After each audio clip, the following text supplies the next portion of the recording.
കൊച്ചിയിൽ ഞങ്ങളുടെ പ്രതിനിധി ജിജീഷ് ഉണ്ട്, തത്സമയം ചേരുകയാണ്. ദേവസ്വം ബോർഡിൻ്റെ വാദങ്ങൾ മുഴുവനും തെറ്റ്, തിരുവിതാംകൂർ ദേവസ്വം ബോർഡിൻ്റെ വാദങ്ങൾ മുഴുവനും തെറ്റ്. ശബരിമലയിലെ ദ്വാരപാലക ശില്പത്തിൽ വിജയ് മല്യയുടെ UB ഗ്രൂപ്പ് 1998 പൊതിഞ്ഞത് സ്വർണം തന്നെ. നിർണായക വെളിപ്പെടുത്തലുമായി വിദഗ്ധൻ ഇത് പരിശോധിച്ച് സർട്ടിഫൈ ചെയ്ത വിദഗ്ധൻ സെന്തിൽ നാഥൻ, UB ഗ്രൂപ്പിനായി പുനഃപരിശോധന നടത്തിയ വിദഗ്ധനാണ് സെന്തിൽ നാഥൻ. ഞങ്ങളുടെ പ്രതിനിധി ജിജീഷിനോടൊപ്പം ഉണ്ട് എന്നാണ് ഞാൻ മനസ്സിലാക്കുന്നത്. ജിജീഷ, മറ്റു വിവരങ്ങൾ?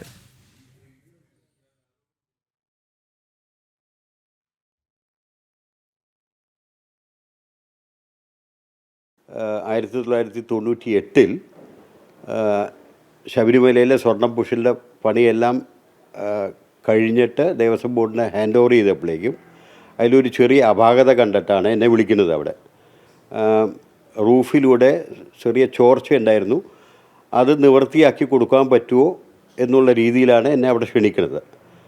അങ്ങനെ അവിടെ ചെന്ന് അത് കൃത്യമായിട്ട് ആ പണി നിർവഹിച്ച് അത് നമ്മൾ തിരിച്ചേൽപ്പിക്കുകയും ചെയ്തു. ആ സമയത്ത് UB ഗ്രൂപ്പിൻ്റെ ചെയർമാനായിരുന്ന ഡോക്ടർ വിജയ് മല്യ നമ്മളോടൊരു റിപ്പോർട്ടായിട്ട് അവിടെ നൽകാൻ പറഞ്ഞിരുന്നു. അതായത് അവിടെ പൂശിയതെല്ലാം നല്ല രീതിയിൽ അവർ പൂശിയിട്ടുണ്ടോ, ഭംഗിയായിട്ട് പൂശിയിട്ടുണ്ടോ, ഈ പറഞ്ഞ തോതിലുള്ള സ്വർണ്ണങ്ങളെല്ലാം കറക്റ്റായിട്ട് ഉപയോഗിച്ചിട്ടുണ്ടെന്നുള്ള റിപ്പോർട്ട് കൊടുക്കാൻ പറഞ്ഞു. അതിൻ്റെ അടിസ്ഥാനത്തിൽ ഞാൻ അതെല്ലാം ഇൻസ്പെക്റ്റ് ചെയ്യും. ഈ പറഞ്ഞ റൂഫ്, അതേപോലെ തന്നെ മുമ്പിൽ ദ്വാരപാലകർ, സ്റ്റെപ്സ്, ഈ തൂണുകൾ, ചരിത്രങ്ങളെല്ലാം കറക്റ്റായിട്ട് ചെയ്തിട്ടുണ്ട്. നല്ല രീതിയിൽ സ്വർണം പൂശിയിട്ടുണ്ട്. കാലാകാലം ഇത് നിലനിൽക്കാൻ പറ്റുന്ന സാധ്യതകളുണ്ടെന്ന് പറഞ്ഞുള്ള റിപ്പോർട്ട് തന്നെ നമ്മളവിടെ കൊടുത്തിട്ടുണ്ട്. ജിജീഷ് കരുണാകരനിലേക്ക് പോകുന്നു. ജിജീഷ്, ബോർഡിൻ്റെ വാദങ്ങൾ ഒന്നൊന്നായി പൊളിച്ചെടുക്കുകയാണ്. ഇപ്പോൾ വിദഗ്ധൻ തന്നെയാണ് രംഗത്ത് വന്നിരിക്കുന്നത്. ശബരിമലയിലെ ദ്വാരപാലക ശില്പത്തിൽ, അതുപോലെ മേൽക്കൂരയിൽ ഒക്കെ പൂശിയത് വിജയ് മല്യയുടെ UB ഗ്രൂപ്പ് 1998 പൊതിഞ്ഞത്, പൂശിയത് സ്വർണം തന്നെയാണ്. അത് അദ്ദേഹം പരിശോധിച്ചിട്ടുണ്ട്. പരിശോധന നടത്തിയ സെന്തിൽ നാഥനാണ് ഇപ്പോൾ ഞങ്ങളോട് അത് തുറന്ന് പറഞ്ഞിരിക്കുന്നത്. മറ്റെന്തൊക്കെ കാര്യങ്ങളാണ് അദ്ദേഹം അറിയിച്ചത്, ജിജീഷ്?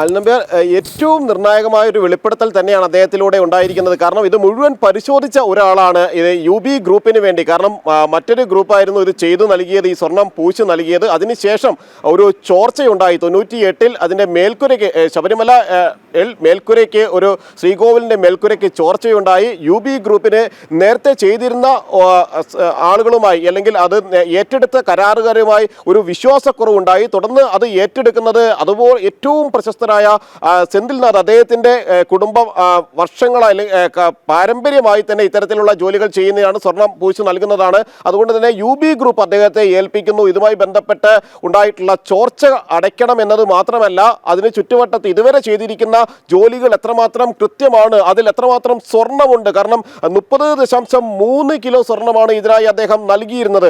അത് മുഴുവൻ സ്വർണ്ണമായി തന്നെ പൂശിയിട്ടുണ്ടോ, അല്ലെങ്കിൽ അതിൽ എന്തെങ്കിലും കൃത്രിമം നടന്നിട്ടുണ്ടോ എന്ന് പരിശോധിക്കണമെന്ന് അമാൽഗമേഷൻ വിദഗ്ധനായ അദ്ദേഹത്തെ ഏൽപ്പിക്കുന്നു. അദ്ദേഹം ഇത് മുഴുവൻ തന്നെ പരിശോധിക്കുന്നു.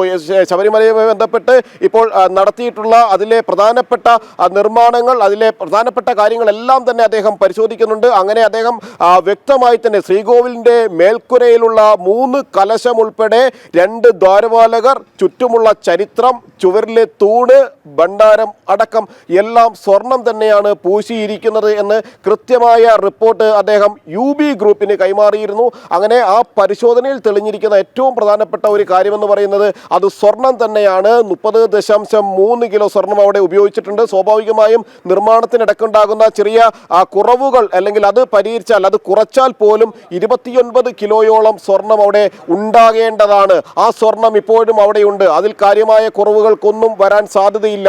പിന്നെ എങ്ങനെയാണ് ചെമ്പാണ് അതിലെന്ന് പറയുന്നത്? തങ്ങൾക്ക് കൈമാറുമ്പോൾ അത് ചെമ്പാണ് എന്ന് വാദം പറയുന്നത് എങ്ങനെയാണ് വിശ്വസിക്കാൻ കഴിയുക? കാരണം താൻ വിശ്വസിച്ചുറപ്പിച്ചതാണ് എന്ന കാര്യം അദ്ദേഹം പറയുന്നു. ആ വാക്കുകൾ നമ്മൾ കേട്ടതാണ്. ഒരിക്കൽ കൂടി അദ്ദേഹം നമ്മളോടൊപ്പം ചേരുന്നുണ്ട്. സെന്തിൽനാഥ് ഇതുമായി ബന്ധപ്പെട്ട ജോലികൾ വർഷങ്ങളായി ചെയ്യുന്ന ഒരു കുടുംബത്തിന്റെ ഒരു പിന്തുടർച്ചക്കാരനാണ് അദ്ദേഹം. ഇക്കാര്യത്തിൽ ഏറ്റവും വിദഗ്ധനാണ് സെന്തിൽനാഥൻ. AK കാളിയപ്പ ചെട്ടിയാർ കുടുംബത്തിലെ അംഗം.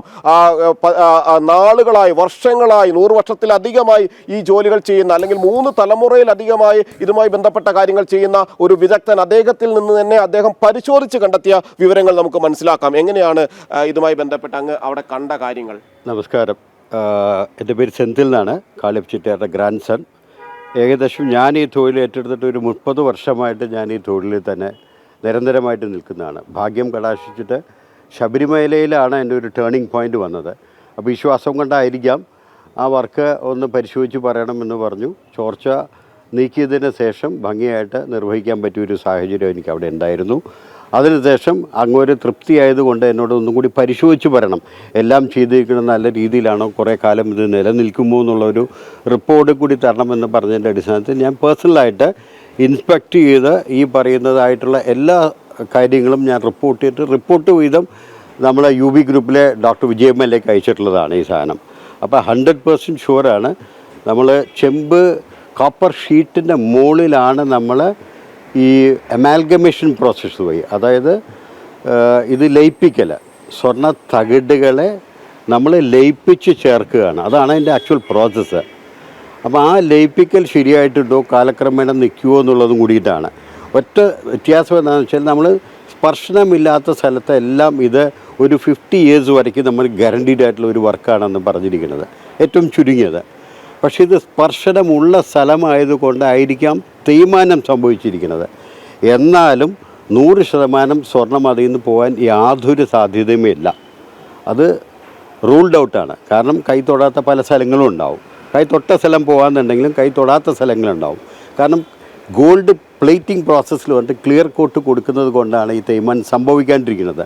വേറെ ഈ പ്രോസസ്സിൽ വന്നിട്ട് അമാൽഗമേഷൻ പ്രോസസ്സിൽ വന്നിട്ട് ക്ലിയർ കോട്ട് കൊടുക്കാറില്ല. കാരണം കുറേ ലെയേഴ്സ് എടുക്കുന്നതുകൊണ്ട് അത് തന്നെ കാലക്രമേണ കുറേ കാലം നിന്നോളും എന്നുള്ളൊരു ശുഭാപ്തി വിശ്വാസത്തിലാണ് അങ്ങനെ ചെയ്യുന്നത്. അപ്പോൾ അങ്ങനെയാണെന്നുണ്ടെങ്കിൽ ഒന്നുമില്ലെങ്കിൽ അവർ ഈ സ്മാർട്ട് ഈ കമ്പനി പറയുന്നത് പോലെ ചെമ്പ് മാത്രമാണ് അവരുടെ കയ്യിൽ കിട്ടിയിരിക്കണമെന്നുണ്ടെങ്കിൽ ഇവിടുന്ന് പോയത് അവിടെ എത്തിയത് ഇതിൻ്റെ ഇടയിൽ സ്വർണം പോയിട്ടുണ്ടോ എന്നുള്ളത് പരിശോധിക്കേണ്ടത് ഒരു വലിയ പോയിൻ്റാണ്. ഒരു വശം അത്. പിന്നെ എന്ത് തന്നെ ആണെങ്കിലും അങ്ങനെ തീരുമാനത്തിന് ശേഷവുമുള്ള സ്വർണം, ബാക്കിയുള്ള സ്വർണം അതിലുണ്ടായിരുന്നോ ഇല്ലയോ, ഏത് തരത്തിലാണ് കൊടുത്ത് വിട്ടിരിക്കണമെന്നുള്ള റിപ്പോർട്ടും അവിടെ ഉണ്ടാകേണ്ടതാണ്. ഈ സമീപകാലത്തായിട്ട് ഞാൻ ചെയ്തുകൊണ്ടിരിക്കുന്ന അനന്തപത്മനാഭസ്വാമി ക്ഷേത്രത്തിലാണ്. അവിടെ ഓരോ പ്രോസസ്സും അങ്ങനെയാണ് ചെയ്യണം. നമ്മൾ ആദ്യം empty ആയിട്ട് നമുക്ക് ബുക്ക് തരും. ആ ബുക്കിൽ നമ്മൾ സ്വർണം കയറ്റും, അത് വീണ്ടും തൂക്കും. നമ്മൾ കൊടുത്തേക്കുന്ന 35 grams ഒന്ന് വെരിഫൈ ചെയ്യും. അതിനുശേഷം ഈ അമാൽഗമേഷൻ പ്രോസസ്സ് നമ്മൾ ചെയ്യും. ആ ചെയ്യുന്നതിന് മുമ്പായിട്ട് അത് empty വെയിറ്റ് എടുക്കും. അതിനുശേഷം വീണ്ടും നമ്മൾ തൂക്കി കൊടുക്കുമ്പോൾ അതായത് ടാലി ആയിട്ടുണ്ടോ, എത്ര ഡിപ്രിസിയേഷൻ വന്നിട്ടെന്ന് പറഞ്ഞ് രേഖപ്പെടുത്തുന്ന ഒരു സാധനമാണ്. അങ്ങനെ രേഖപ്പെടുത്തിയിരിക്കുന്ന രേഖകൾ മുഴുവൻ അവിടെ ഉണ്ട്. അതും കണ്ടിട്ടിലാണ്. കാരണം അതും കാണണമെന്ന് പറഞ്ഞതിന് ശേഷം ദേവദാസ് എന്ന് പറഞ്ഞൊരു കർണാടകപ്പള്ളിക്കാരനായിരുന്നു, എഞ്ചിനീയറായിട്ട് അവിടെ ഉണ്ട്. അവിടെ ചാർജായിരുന്ന ആ വ്യക്തി. അതുകൂടാണ്ട് മിസ്റ്റർ മണി എഞ്ചിനീയറിംഗ് അവിടെ ചാർജായിരുന്നു. അപ്പോൾ ഇവർക്കെല്ലാം വ്യക്തമായിട്ട് അറിയാവുന്നതാണ്. റെക്കോർഡിക്കലി അവിടെ ഉള്ളൊരു സാധനമാണ്. അപ്പോൾ ഇത് എവിടെ പോയി എന്നുള്ളൊരു ചോദ്യം ഡെഫിനറ്റായിട്ട് ഉന്നയിക്കേണ്ടതാണ്. ഏത് ഭക്തനാനും അത് ഡെഫിനറ്റായിട്ട് ഉന്നയിക്കേണ്ട ഒരു സംഭവമാണ്. ശബരിമല അയ്യപ്പൻ്റെ അത്ര ഏറ്റവും ഈ കേരളത്തിൽ തന്നെ ആദ്യമായിട്ട് വിപുലമായിട്ട് നടക്കുന്ന ആദ്യത്തെ പ്രോസസ്സാണ് ഭഗവാനെ കിട്ടിയ. അതിനുശേഷം ഗുരുവായൂർ എനിക്കൊരു സന്ദർഭം കിട്ടി. ഞാനത് ആ വിശ്വാസം നേടിയതിന് ശേഷം ഗുരുവായൂർ, കൊല്ലൂർ, ഉടുപ്പി ക്ഷേത്രം, കുക്കെ സുബ്രഹ്മണ്യ ക്ഷേത്രം, മുരുടേശ്വര ക്ഷേത്രം, തിരുപ്പതി ഉൾപ്പെടെ ഏകദേശം ഒരു 100-150 ക്ഷേത്രം ഞാൻ മേജർ വർക്ക് തന്നെ ചെയ്തിട്ടുണ്ട്. ആ അനുഭവത്തിൻ്റെ അടിസ്ഥാനത്തിലാണ് ഈ പറയുന്നത്. അങ്ങനെ ഡിപ്രിസിയേഷൻ പോയിട്ടുണ്ടെങ്കിൽ ബാക്കി ഗോൾഡ് 100% ആയിട്ട് ഉണ്ടായി കാണണം. ഒരു 29 കിലോ സ്വർണ്ണമെങ്കിലും അവിടെ അവശേഷിക്കും. ഡെഫിനറ്റ് ആയിട്ട് 29 അല്ല, ഒരു റഫ്ലി ഒരു 28 to 29 ആഫ്റ്റർ ഡിപ്രിസിയേഷൻ അവിടെ കാണേണ്ടതാണ്. 100% ഷുവർ അവിടെ റെക്കോർഡിൽ കാണേണ്ടതാണ്. അതിനകത്ത് ഒരു സംശയമില്ല. വലിയൊരു ദുരൂഹതയിലേക്ക്, ഡെഫിനറ്റ് അതെ, ദുരൂഹതയിലേക്കാണ് ഇനി പോകുന്നത്. ഇതിലേക്കായിട്ട് എന്തൊരു അസിസ്റ്റൻസ് നമ്മളെല്ലാം എക്സ്റ്റെൻഡ് ചെയ്യാൻ പറ്റും നമുക്ക് ഡെഫിനറ്റായിട്ട്. ഇന്ന് ആധുനിക ലോകത്ത് വന്നിട്ട് കുറേ എക്യുപ്മെൻറ്റ്സ് വന്നിട്ടുണ്ട്. ഫോർ എക്സാമ്പിൾ ഗോൾഡോട് കൂടുള്ള ഒരു സാധനം നമുക്ക് വെയ് ചെയ്യും. അതിൽ എത്ര ഗോൾഡ് ഉണ്ടെന്നും എത്ര കോപ്പർ ഉണ്ടെന്നുള്ളതും ഡെഫിനറ്റായിട്ട് കണ്ടുപിടിക്കാൻ പറ്റും. അങ്ങനെയാണല്ലോ ഈ ഗോൾഡ് 100% ഗോൾഡ് എത്രയാണ്, 22 ക്യാരറ്റ് എത്രയാണ്, 21 ക്യാരറ്റ് എത്രയാണ്, 18 അങ്ങനെ അസസ് ചെയ്യുന്നത്. ആ സെയിം പ്രോസസ്സിൽ നമുക്കിവിടെ അസസ് ചെയ്യാൻ പറ്റും. പിന്നെ ഗോൾഡ് ഇതിൽ നിന്ന് റിക്കവർ ചെയ്യാനും പറ്റും. റിക്കവർ ചെയ്യുന്നതിൽ ഇപ്പോൾ 100 ഗ്രാംസ് ആണെങ്കിൽ നമുക്ക് എങ്ങനെ പോയാലും ഒരു 10, 20, ഒരു 30 ഗ്രാം പോയാലും 70 ഗ്രാംസ് അവിടെ കാണണം. 100% പോയി എന്നുള്ളത് ഡെഫിനറ്റായിട്ട് റൂൾഡ് ഔട്ട് ഒരു സന്ദർഭം തന്നെയാണ്. അതിനകത്ത് ഒരു സംശയവുമില്ല. അദ്ദേഹം കൃത്യമായി, അതായത് 100% സ്വർണം നഷ്ടപ്പെട്ടു എന്ന് പറയുന്ന ആ വാദഗതി, ഒരു 10% സ്വർണമെല്ലാം കാലത്തിന്റെ അല്ലെങ്കിൽ കാലപ്പഴക്കം കൊണ്ട് നഷ്ടപ്പെടാം, അല്ലെങ്കിൽ അതിൽ കുറവ് വരാം എന്നെല്ലാം പറയുന്നത് വാദത്തിന് വേണ്ടി അംഗീകരിച്ചാൽ പോലും 100% സ്വർണവും നഷ്ടപ്പെട്ടു എന്ന് പറയുന്ന, അത് ചെമ്പായി മാറി, ഒരു സുപ്രഭാതത്തിൽ അത് ചെമ്പായി മാറി, പരിശോധനകൾക്ക് ശേഷം അത് ചെമ്പായി മാറി എന്ന് പറയുന്നതിന്റെ കൃത്യമായ കള്ളക്കളികൾ തന്നെ. അത് പരിശോധിക്കാനുള്ള സംവിധാനങ്ങളുണ്ട്. എത്രമാത്രം സ്വർണം ഇപ്പോഴും ബാക്കിയുണ്ട് ദ്വാരപാലക ശില്പങ്ങളിൽ എന്ന കാര്യങ്ങൾ പരിശോധിക്കാൻ കഴിയും. അവിടെയുള്ള മേൽക്കുരയിൽ പൊതിഞ്ഞിരിക്കുന്ന പീഠങ്ങളിലടക്കം എങ്ങനെയാണ് ഈ സ്വർണം പൊതിഞ്ഞിരിക്കുന്നത് എന്ന കാര്യം കൃത്യമായി പരിശോധിക്കാൻ കഴിയുമെന്നിരിക്കെ അത്തരം പരിശോധനകളിലേക്കൊന്നും കടക്കാതെയുള്ള നീക്കങ്ങൾ, അതിൽ തന്നെയാണ് ഏറ്റവും പ്രധാനപ്പെട്ട, ഏറ്റവും വലിയ ദുരൂഹത എന്ന് പറയുന്നത്. കാരണം ഈ ഒരു ജോലി ചെയ്തത് 1997-98 കാലത്ത് JNR ജ്വല്ലറി ചെന്നൈയാണ്. നാഗരാജ് എന്നയാളാണ് ഈ ജോലികൾ ഏറ്റെടുത്ത് ചെയ്യുന്നത്. ആ ജോലികൾ ഏൽപ്പിക്കുന്നത് UB ഗ്രൂപ്പാണ്. വിജയ് മല്യയാണ് ഈ ജോലികൾ അദ്ദേഹത്തെ ഏൽപ്പിക്കുന്നത്, ഇതിന്റെ മേൽക്കൂരയുടെ അടക്കമുള്ള ജോലികൾ ഏൽപ്പിക്കുന്നത്. എന്നാൽ അതിനുശേഷം പിന്നീട് അവിടെ ഒരു ചോർച്ച, മേൽക്കുരയ്ക്ക്, ശ്രീകോവിലിന്റെ മേൽക്കുരയ്ക്ക് ഒരു ചോർച്ചയുണ്ടാകുന്നു. സ്വാഭാവികമായും നിലവിൽ കരാർ നൽകിയ കമ്പനിയിൽ അദ്ദേഹത്തിന് വിശ്വാസക്കുറവുണ്ടാകുന്നു.